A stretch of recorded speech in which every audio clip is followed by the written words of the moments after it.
We are back with the final match for us of the day. So this is the last match for both of them, no matter what, for today. Whoever wins has to stop anyway, and we'll return at a later time to finish out the bracket. Whoever loses is out, because it's a loser's bracket. The bottom side of the loser's bracket is still going, but as it's been 6 hours, we are going to cast later, and we both don't feel super great. We'll just let other people finish Yeah, cast if we gotta miss one match, it's one match. But either way, King Sejong Station gonna be the first one for Elazer MarineLorD. Yeah. Quick shout out to Overnight, who donated me personally $30.92. Ketchup on mac and cheese, the best thing ever. Kirby would eat it too. Doesn't Kirby eat anything? I'm not sure that's a point in my favor. But here's the philosophical question: does Kirby actually eat anything, or does he just simply suck it all in? Oh, For example, shit. like pelicans and shit, they put stuff in that big ass beak. Doesn't mean they Like eat it. babies, yep. Those are storks. Oh, shit. Pelicans. What kind of fruit do you think a pelican is? I feel like that's a monstrous pelican that tricked a mom and be like, oh no, you just put it right here, it'll be fine. I won't eat it, I swear. Just right in my mouth. That's Oh, hi. Okay, no, good. I'll hear you later. And like flaps away slowly. Somebody to animate that. All right, ladies and gentlemen, welcome back. King Sejong Station being the first game here in the losers bracket semifinals. Spawning in the top left side of the map, we have none other than the top 8-point contender himself. He really needs to make it through this qualifier for a chance to BlizzCon. It's really one of his last chances to get to BlizzCon. Ladies and gentlemen, Elazer. In the bottom right, as the Blue Terran, he is MarineLorD. It's actually kind of cool thinking about the difference of dynamics right now. Right now, like for players like Elazer, there's a little bit more on this than just money and competition. For players like MarineLorD, they lost their chance to really go halfway through the year, having all points wiped out and all this. So for him, it's almost like a bad guy in the bracket, where for his point of view, he's not a bad guy. He wants to win, he wants to get money, he wants to be a competitor, but he's not really contesting that top 8 spot. He's not really looking to bump anybody out of their way onto BlizzCon, I don't believe. I actually don't know what his point total is right now. But Elazer is seriously like number 9 or something right now on the list. He's so close to getting up there. Yeah. Yeah, I kind of forgot about the MarineLorD thing. So there's a couple of different storylines being built around this qualifier. Who was the Protoss with that? I don't remember. Oh man, it was not a super well known. It was like an up-and-comer. Was it DNS? I think it was DNS. That might have been it. I want to say Verdi because it's like along the same lines for me, like of how well I know them as a Protoss. But no, DNS, it definitely wasn't Verdi. I know it wasn't, but it's like the same amount of recognition. I think like DNS was not that well known, and he was only kind of well known because that happened. That's true. MarineLorD was super popular. That was a super big surprise. Yeah, MarineLorD and Major and anyways, just I'm glad that they're still playing. That's, I think, for me, what a lot of this comes down to as well. I would have been really disappointed. But a lot of them are in that situation. True sacrificed his entire year, gave up Code S, had to travel around the world, and if he didn't win that summer championship, he had no chance of going at all. So it's proof is in the pudding that it's still possible, despite worst case scenarios, to get to BlizzCon. But maybe not so much for these guys, as there's not really any other events left this year. It's just pretty much Copa Mexico, BlizzCon. Yeah, and there are, like, even winning Copa can still not give you enough points. So, depressing stories, I guess, everywhere around. There's actually been rumors, and this is not, like, NDA or, like super secret caster talk. Like, there was rumors everywhere at Montreal that there was going to be another one, and I can't imagine where they would fit in another one. But, you know, this tournament was announced very abruptly and without much hype around it at all. If they did throw another tournament out of the blue, it almost, I feel like, have to be like a BaseTradeTV style thing where there's no major, like, DreamHack would have announced it, IEM would have announced it, unless Red Bull's coming out of the blue with something. Like, you know, like, there's big announcements to lead into these things. Well, for this one, it'd be exactly like this one, right? Where it's not a big announcement. You're kind of like, wait, what? Mexico? Huh? So, Quay? My question on that regard is, was there an announcement, but just not to the English-speaking community? Like, maybe throughout the course of Copa America this year, they actually talked about it, but nobody knew because, no offense to Copa America, nobody really watched it. Yeah, it's like, sorry, I was going to say something. I got distracted by this guy that I'm going to ban in chat. Oh, okay. That went sideways quite quickly. I know that escalated, but shit, I was going to say something that it was it was like. But anyway, oh, that okay. So like, if they had mentioned it, if they had like literally said like, "Oh, we're gonna have this huge WCS tournament in Mexico," I'd have been like, "Oh, Copa America, like, yeah, what a huge tournament, right?" They would have rolled my eyes. Yeah. But they actually meant like, no, it's literally a huge tournament. So that is certainly a possibility. And the only month that I figured out, right, I looked at the schedule they could fit it in would be October. And to be fair, there is nothing happening in October, so not even Pro League this year because Pro League's happening in September, I think, finishing. So, who knows? But you know what I know? We have a Hellbat attack coming in for MarineLorD. One of those builds that just is not super strong, and honestly, if it fails, it really doesn't set you up in the macro game that well, in my opinion. But the rarity of it can sometimes really surprise a certain player. And Elazer.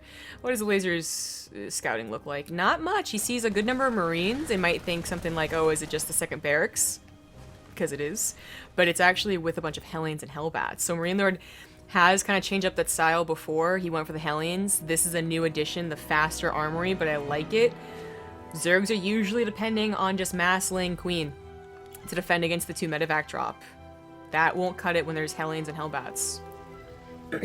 Yeah, the Hellbats and Hellions actually present a really interesting dynamic, because for me and everyone else, you look at it and at a glance, it's all about the Hellbats, but really, those pushes are all about the Marines.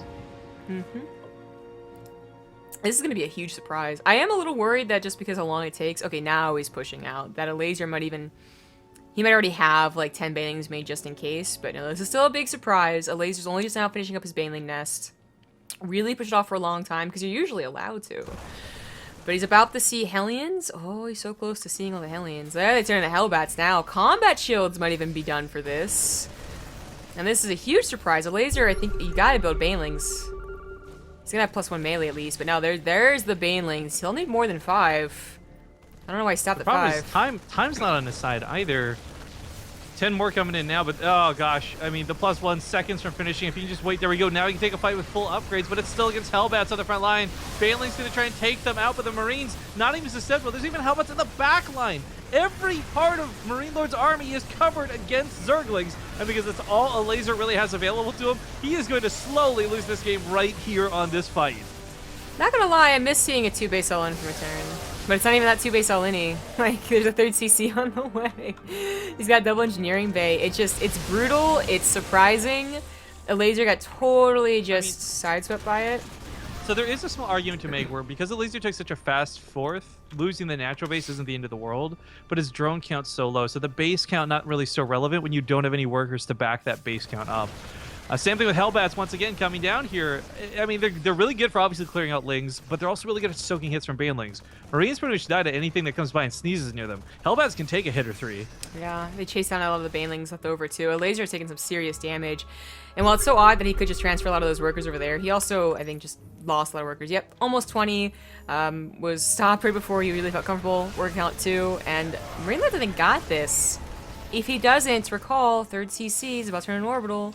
Double engineering bay, getting those upgrades now, like this was just, it was a little extra. Like if Elazer had 10, 15 banelings ready to go, you know, not all spread out like that, and MarineLorD didn't pre-split, he probably cleans this up and MarineLorD has lost all of his ground army and only leaves with medevacs. That would have been a problem for MarineLorD, but that wasn't the case. It was such a surprise.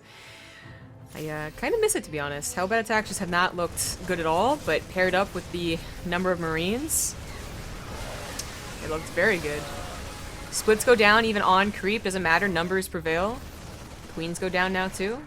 A little bit of a very, very tiny little attack. That's game. Yeah, well, I mean, the argument is it was game when that first attack, and it's just let out slowly and longer. Yeah. I mean, I can't believe he's got upgrades, he's got baneling speed, like there's so much going for him, and I can understand wanting to stick it out. 40 drones, though, not going to be enough. Medevac should even be able to get away from this. Yeah, this boost off cooldown. Oh, he's not even going to run away. He just runs over to this base, God. picks up again, still going to keep these units alive. And MarineLorD, in the meantime, transferring over to that 3rd. You mentioned it's not really that all-inny. It's like ish and inny are the words we're going to be using for this. But with 1, 1, and 1 across the board, it's not tanks that are benefiting from that. It's Hellbats. I'm surprised we actually didn't even see an investment into Blue Flame. I think it's very cool that MarineLorD has taken a very consistent build, you know, the new 3cc, the one that you're going to be seeing all the time, basically, and changing it just a little bit.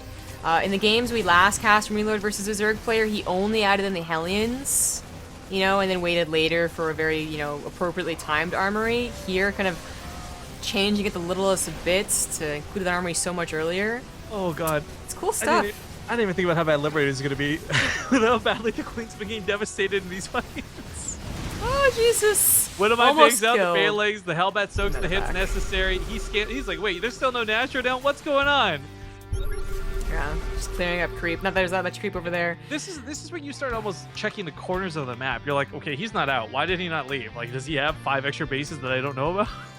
Yeah. Yeah, actually. Elazer, he's got to know he's dead. He saw the SCVs. He's actually seen the 3rd CC on location. He's going to be clicking on the Marines and there's upgrades too. There's no point in this game where he has a lead. Okay, he has a +2 melee lead. That's it. Not even the Carapace is finishing up here. But I mean, it's a loser's bracket, but really a lot of it has to be thinking about this is my chance to get to that BlizzCon. Gotta stick in it as long as possible. 4th base goes down. Barely cleans up the army, but there's reinforcements. Yeah, maybe part of what the stubbornness is. The hesitation to not go, but +2 weapons. I mean, if this was sticking on 1-1, you would argue it's worth waiting the timeout. Again, though, we have the God mode vision we see. MarineLorD's got 2-2-2 coming up. He's even going for vehicle armor. Like, these Hellbats in most average games don't get away with nearly 1/10 of the damage they've done this game. Nope. GG. GG. That was like watching Heart of the Swarm. Not Heart of the Swarm Hellbat all-ins, although kind of. But when people actually were trying to use them as part of the composition, tanks are not being used in Heart of the Swarm. Widow Mines were iffy, literally hit or miss, right? Hit 1 ling or hit a bajillion lings. And then other people tried to include Hellbats. Hell, even Flash tried, right? That's actually what Euthermal used to do all the time. So it's kind of funny to see MarineLorD bringing it back, not Euthermal. Bringing the Hellbats back in style. Well, guys, we're going to go to a commercial break before we get into this possibly last game, game number 2. So thanks for watching, and we'll see you guys soon. Welcome back. We're on to New Gettysburg. Thanks to Rage Kitty for the 7-month resub. In the bottom right, he is down 1. It is the yellow Zerg Elazer. And in the bottom left, it's going to be none other than the blue Terran player, MarineLorD. But Elazer is doing something a little bit funky, and I guess he's a little bit concerned about proxies. So he's actually drone scouting, which is not something you see happen too often. But the safety, the emphasis we talked about is pressure getting to him. He knows he has to make sure he doesn't make any silly mistakes against MarineLorD here on game 2 on the loser's bracket. Yeah. I guess, again, MarineLorD is not Euthermal, and Euthermal I feel would definitely try and like throw in like a proxy rack or something. He's not Lacanian either, right? But I guess any Terran player can throw it in if they think that's gonna totally surprise you. Yeah, it's definitely some paranoid play. Ooh, inhaled wrong. Well, MarineLorD's SCV scouting as well, so that's kind of funny. We get it. You vape. Calm down. I don't know what it is. The last couple of years, I've seen more reason to like vape or smoke in general, because you know, it's like it's gross. It makes you smell. It tastes gross. It's really, really bad for you. Smoking and then vape, I guess, to a lesser degree or whatever. But I think it's just smoking like cigarettes. I agree with all those points. yeah. Vaping and hookahs and stuff. They don't actually necessarily taste too bad. Yeah, they don't taste bad. I think they smell actually quite good. Still bad for you though. Anywho. Okay, in fairness though, everything is bad. Like technically, even breathing's bad for you. The oxygen burns your blood. Like it's on a microscopic, very small level, but still. So anyway, science talk aside, Jambay block. I think the idea is just having something in your hand. You know, we talked about that when we were talking about drinking. You know, and when you're at a party, it's less about having alcohol in your system and more just having a drink in your hand. So you don't know what you're doing. You're just like, where do I put my hands? Where do I put my hands? Lemon. Yeah. Anyway. Reaper comes in here. As I said, like, SCV scouting is a little weird too. There's not much of a reason. You see it on like 4-player maps because they want the Reaper to get there as soon as possible and maybe kill a drone or something and get fast scouting, but you don't necessarily need to. But New Gettysburg has been a fairly popular map for that little runaround with the Lings that you don't catch in time and tries to cancel your command center. So I think MarineLorD a little bit paranoid too. What has Elazer seen so far? Nothing. And Elazer is one of these Zergs that just is not getting the fast overlord speed. So when I thought earlier, I was talking about Snoot, I thought it was weird when Zergs don't get it, more so than I compliment the ones that do. I was thinking of Elazer, actually. And I think Guru also is not too keen on it either. And I was like, it's so good though. Surprise. It is going to be Banshees. So speaking of surprises. Shout out to Poge, by the way. Thank you for the 12-viewer host, man. Big love. Hey. I mean, that guy that brought up Kirby in the donation is because he bought me a Kirby game, which makes it even a little bit more sense. Oh, I hope it was the one you hate, that one you always rant about on stream. No, I already played that one. I got it from my wish list, so it's an actual Kirby game, first of all, not something that relies on, like, touching the screen. Oh, God. Kirby Canvas Curse is the worst. Okay. So, the Hellions are here, and that's, like, gotta be, like, a little bit like a... Oh, Hellions this early. Really? Now? This year? Huh? But also to see the Banshees, that could have been a surprise. The Yovo gets right in here, though. It's like, what's up? What you doing? Here you go. Here What's up with that? No, seriously, because, like, even up until 2 months ago, I guess there was, like, 50% of builds open up with Hellions, even though they went not into Banshees, and then last 2 months it's been, like, 0% of the openers are Hellions. It's always the second barracks. So it's good that he got the scout on the Banshee and that Cloak is on the way. I think he might have even... No, he didn't get a scout on additional... Oh, he got a scout in the stim, never mind. You know, there's been a couple of Terran players throwing out a mech game every once in a while, so I think you do have to be a little careful when you see weird openers. I mean, we're seeing mech in some degree. Unfortunately, we're not seeing it in a very successful degree outside of TVT. Yeah, it feels kind of bad. I was never a mech player, so I'm all good. I don't need no mech. I don't need no blizzard changes. I like tank drops. Oh man, secondary skill selling you out. You've been vaping every day in Montreal, apparently. Yes, I know vape things. Dank Kush. Lots of vape. Vape Nation, y'all. Stores and stuff. And you put the thing in the thing. I'm trying so hard to make the thing with my hands, but I can't push them close enough together. And Stupid broken arms! What are you doing with your life? Yeah, but when you say Vape Nation, you gotta do it. So stupid broken arms. God. Anyway, so Hellions and Banshee actually able to take down a 4th base. This is like so reminiscent of Heart of the Swarm. Maybe save it. The Hellions are dead. You're dead. Bye forever. You're gone. The Banshee not. That's so much. He does cancel it. Ho ho ho ho. Alright, nicely done. Of course, the Hellion is trapped in the corner, so the Queens will kill them. I like that he pulled the Lings back. I mean, it's all basic stuff, but it's small attention to detail. Elazer needs to keep every unit alive to get any sort of lead over players like MarineLorD. Now, let's go for an Infestation Pit. This isn't probably going to be for Infestors. It's very likely that this is just going to be a really fast hive. There you go. This is a stupidly fast hive before 7 minutes. You know, this finishing is up like with a Baneling Nest. true on Dusk Towers in the Legacy of the Void beta levels of fast hive. Although I think he had like a 550 hive or something. But still, point is, like, this is pretty ridiculously quick. Elazer's putting on a bit of pressure. Thanks to his +1 upgrade lead temporarily, he will actually get that pressure. Marines get killed off. Picks up the SCVs to save them in that base. But that's not a full wall off. Oh, awkward. Oh, very awkward. This is a bit of a problem. Like, well, thank God for perfect widow mines. Yeah. So even though this doesn't like snowball and do some serious damage, which it was close to doing, it's still a problem that MarineLorD has such a small army. You know, like he's not going to be able to push into the hive very convincingly before Ultras will be on the way out. Once again, depending on those widow mines. So I'm a little worried for MarineLorD. I think his opener was a failure. It got a cancel on a 4th base, but that was it. Oh! The army. Oh. Oh, those widow mines almost got the bangs. Sorry. No combat shields. Lynx rounds are actually kind of deadly. That's not a surround though. Yeah, Elazer back off from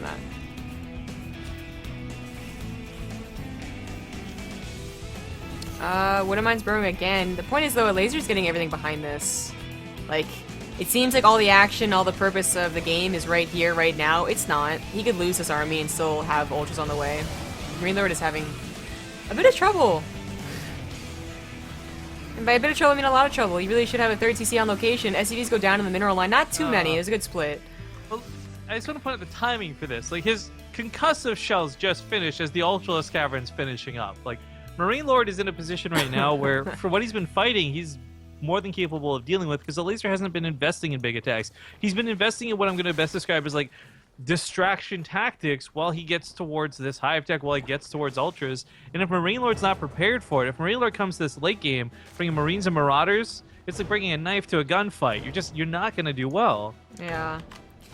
It's quite worrisome. He does try and get a drop in here. Unfortunately, it was Spore Crawlers and Lings on top of it already that didn't do so much. Third base is under attack again. There is enough to deal with it this time, but a couple of SCVs are going to go down, and MarineLorD does not have a lot of good pacing in this game. It's weird to look at the difference of Game 1 and Game 2 and see just how drastically different, not MarineLorD, but Elazer is playing.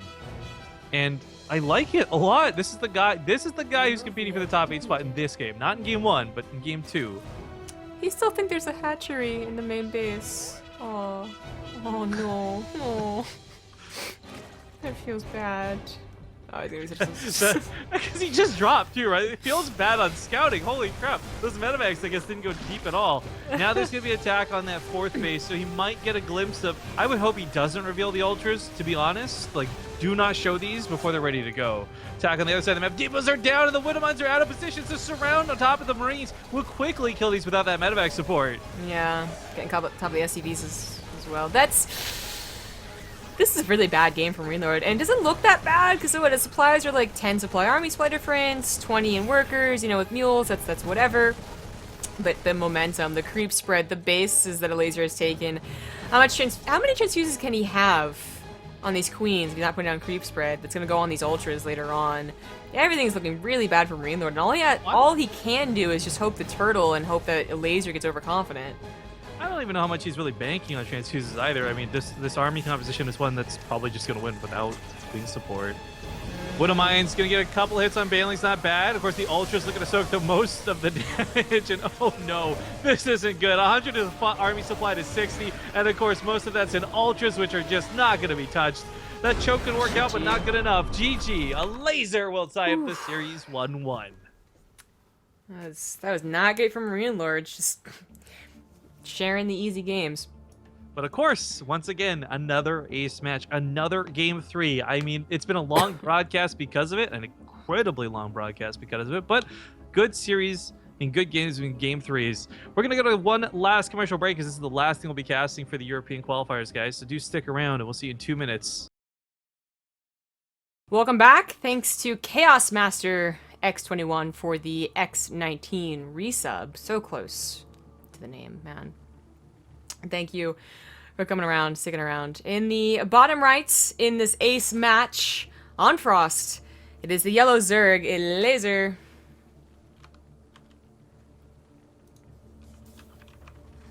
And his opponents, both of them here in Game 3. It'll be the blue Terran player for Millennium, MarineLorD. Oof. So, not really sure what to expect in the ace match. There's been a couple of best of threes where this exact same thing has happened. One game looked amazing for one player, yet equally amazing for the other in the next game. And you're like, well, what does this mean? Is it going to be a balanced 30-minute long game on Frost for the ace? Or is one person gonna swap again? If StarCraft 2 is predictable like that, that would be A, a really boring game, but B, terrible for organizing things. Wonderful for organizing things, excuse me. But I don't know, like, MarineLorD could abruptly lose this game. Elazer could very abruptly lose this game. I think a lot of this, for MarineLorD in that last game, was lack of scouting, was astonishing to see. I mean, you pointed out, like, Feels Bad Man, Hatchery was the only thing he had seen, not realizing it was a really, really fast hive. Unlike last map, however, this is not a map Elazer's going to get, like, what? MarineLorD was barely landing his third when Elazer had 5 bases. That's not going to happen on Frost. Yeah, that was like 20 lings and then 20 more lings and then 20 more lings really was a pain that should not have existed in MarineLorD's side. He should have had a third base up and running. He should have, you know, he wouldn't have the greatest upgrades. He wouldn't have had the biggest army, but it still would have been more. He was losing so many units 5 at a time. if Elazer finds that same timing, I'd be very surprised. This horizontal spawns, though, and with this, MarineLorD might be able to take advantage of the shorter distance between the two bases. I'd say Elazer could too, but you really don't do any Roach Ravager all-ins or Baneling all-ins even against Terran anymore. So I don't know how he would be able to. Trying to save this gas guy, or trying to save this drone for a gas geyser. The Lings could have tried to take out the Reaper while this happened, but they're going to try and instead get a free couple of SCVs, it looks like. This guy who donated to you is putting me on tilt on Twitter. I don't think he understands. If you're listening, sir, I love mac and cheese with ketchup. But for some reason, I think he believes I don't. Yeah, I think he's a little confused. I got called a commie for it. Like, that feels bad, man. I can see what it's... Your meme was confusing, too, actually, the more I think about it, right? Because you think that you don't like it on cheese, and that's a perfect face, right? That you're like, ugh, ketchup on cheese, no. This face is a perfect face. I'm pointing at my face. Are you? Are your arms not broken enough to do that? You can point while your arms are crippled. I'm just throwing it out there. It's not my hand that got broken. It was the wrist and the arm. I can move my hand. I can point this way and that way, but I can't not to myself. I'm giving you the finger, too, because I can do that as well. Whatever. Anywho. Whatever. Well, for MarineLorD, we got production settling up pretty nicely, and stims coming out at nice timing. We'll see if this actually leads towards an attack or that simple push.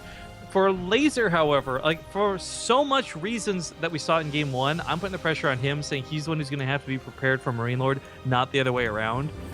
And I'm really worried that he might not be. He does finish up the Cuba Chambers soon, so maybe he'll have that 1-1 advantage he's had going for him for a good part of this series, but I mean, that's not a lot to rely on. That's not the same as Banelings. That's not the same as Ravagers. Yeah.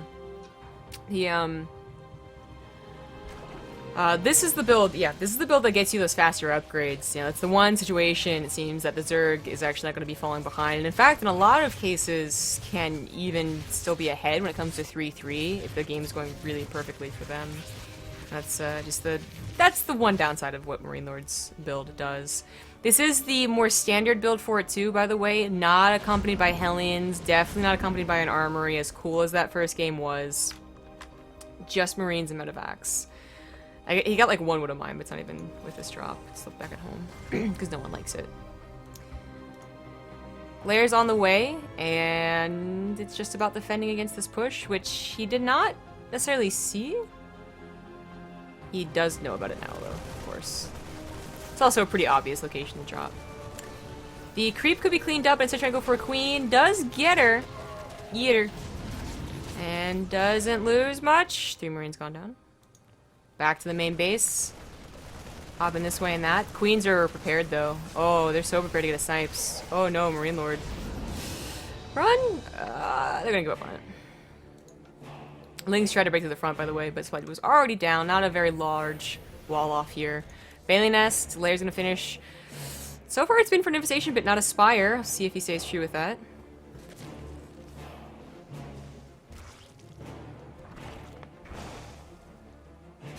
He's taking a lot of bases again. This is something that is going to get shut down here, or at least attacked. Oh, Marines get picked up pretty quick, but the Zerg also baits up the shot really nicely. Unfortunately for Elazer, this is not quite fully defended just yet, and again picks up and flies away. Double drops in the south being pushed back by the Queens, thanks to that 8 range versus air. Disgusting. Hells yeah. I mean, they're not getting much done, but as long as he's retaining the units, then it's okay. As long as he has this main push, then it could be okay. His upgrades are on the way. Combat shield's almost done, so maybe taking a bit better fights when it's only Lings left over, but there are so many Lings. Queens split up a little bit too. Yeah, I just thought of you know, there's that Street Fighter guy. I don't know his name, but he's like, "You go fire," and he like stretches his arms out really far. Ah, yes, he was one of my favorites. Yeah. I feel like that's what Queens are slowly becoming. You think about their history, right? And the fact that Zerg is all about evolution. They got that buff from like what 4 range or whatever when the Hellions back in Wings of Liberty days type thing. Now they get this crazy buff in Legacy of the Void against air. Give these another 5 years, and they're probably gonna be able to reach halfway across the map with spine crawler arms. Like, yeah, it's actually in the most recent Street Fighter installment, but no one plays him. Feels bad. I feel bad because I've seen all the characters and I know what they look like. I just don't know half the names. I always mix up Ken and Ryu too as well. Oh, that's pretty casual. I was That's with you pretty up filthy until casual, yeah. with you up until that. I actually really like fighting games. I've just since mean- moving away from consoles, basically 4 or 5 years ago, I've never bothered downloading them on PC. The only thing I need to know is that Ken's the pussy, right? Anyways, well, 2-2 coming up here for Elazer. He's got his hive tech started up as well. MarineLorD, oh god, please scout it this time with this drop. Please don't get so close and then walk away. Don't think it's a hatchery. Unfortunately, with 2-2 really being so far away, even if he wanted to push against the hive, it wouldn't be that powerful of a push. I No, think but he's... it's the difference of preparation, right? Like last Yeah. time, he had nothing that could contest that hive tech, much less ultras. Yeah, exactly. He's gonna have to prepare for the late game. There's not gonna be any stopping it, I think. This is a very small army in the middle of the map. That's not gonna do very much. Maybe if it consolidated with the rest of the army, but it's not. And there's not even any tanks. He didn't go for tanks. He went for Widow Mines.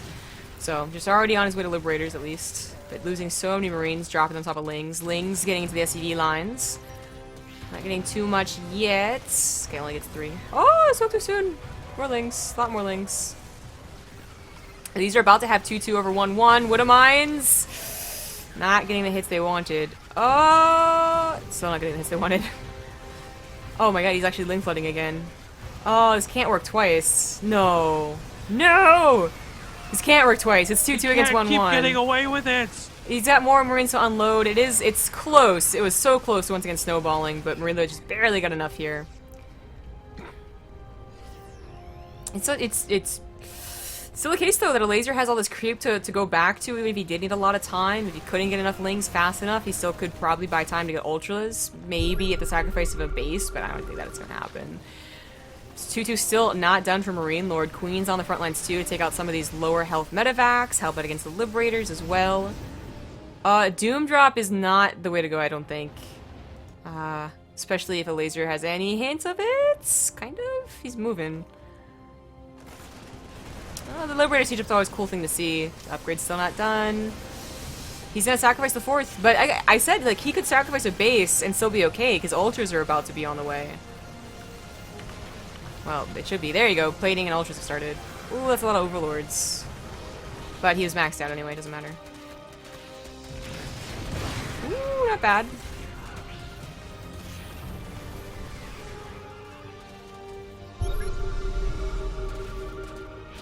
Where's that scan?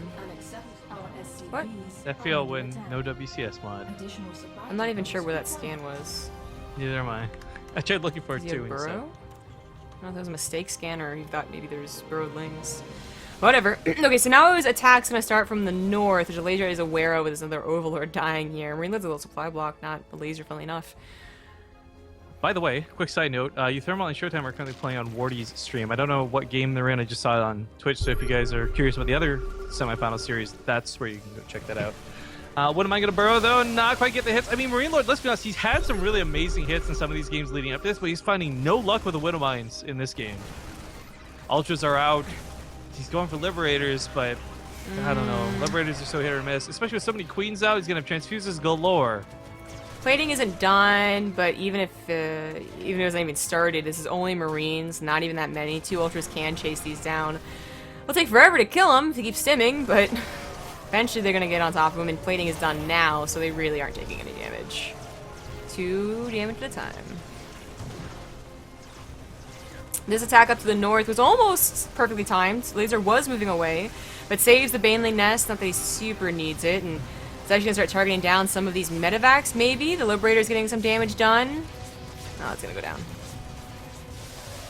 Oh, and the Banelings actually hit to the north. Oh, no. I'm just feeling so bad for MarineLorD this game. He is getting a lot of... Like, there's a lot of things he's doing right, Elazer's doing wrong, vice versa, but his Widow Mines are just not getting good hits, and that's not necessarily his fault. It's just a little bit to do with Lady Luck. Yeah, a little bit. It's really odd to say, like, to just have such a bleak outlook on this game, because the supplies, once again, like, the numbers are something that's not, oh my god, he's totally out of luck here. It's getting to that point, but still not yet. But really, when you consider how poor of a counter he has the Ultras, has Widow Mines not getting very good hits at all, not that high of a Liberator count, not many upgrades to fall back on, as they're still like about 30 seconds a minute away. Now it's actually pretty bad. And once again, MarineLorD's gonna just have to hope Elazer over dedicates into like a bunch of Liberators or something. There's only 2 Liberators. Not even a bunch. Oh, what reminds, do not betray your own medevacs. Thank you. That's game! So Elazer will continue his chance on his trip to BlizzCon, but he still has a little bit more ahead of him. Now, to explain this fully and entirely, MarineLorD, he can still play in the European server qualifiers. There's still qualifiers going on later, blah, blah, blah. But Elazer now finds himself waiting for the winner of either Showtime or Euthermal. They won't play today. Elazer's done for the day, but he's got a chance to come back up through the losers bracket, fight the winner of Snoot and Nurchio potentially, and win first place, guaranteeing him a spot to compete in Copa Mexico. The problem is, though, there's limited spots, it's really tough, and there's not even a guarantee he gets through. So for somebody who's so close on those WCS points, someone who needs this tournament, I wish Elazer the best of luck. Yeah. Of course, the other people are sitting at number 8 are like, no, fuck you, don't you dare qualify. But it was a long cast, it was a tough cast. We're going to just end this as quick as we can with a last set of ads, guys, because we do have to go as we're going to be casting in about 4 hours. Yeah, get some rest, have a hopefully short cast for the North American one. So real quick, thank you so much for tuning in. Zombie Group, where can people find you if they want to support? Follow me on Twitter at ZG Gaming. Of course, you can follow me on Twitter, Riff_Kings. Follow the channel, all that good stuff. I know I did the sponsor shout out before, so I'll just do a quick roundup. Chairs for Gaming, Corsair, G2A, and Yord are all of our channel sponsors. They're awesome. Check them out for really cool deals. You can get a lot of discounts on a lot of their sites, and while you might not want a chair or be able to afford one now, maybe a couple months from now. Either way, keep the promo code BaseTradeTV in your head for Chairs for Gaming and all these other guys. But we're going to find somebody to host. Thank you kindly for watching, and we'll see you in 4 hours with Copa Mexico North American Passport Qualifiers. Bye! Bye.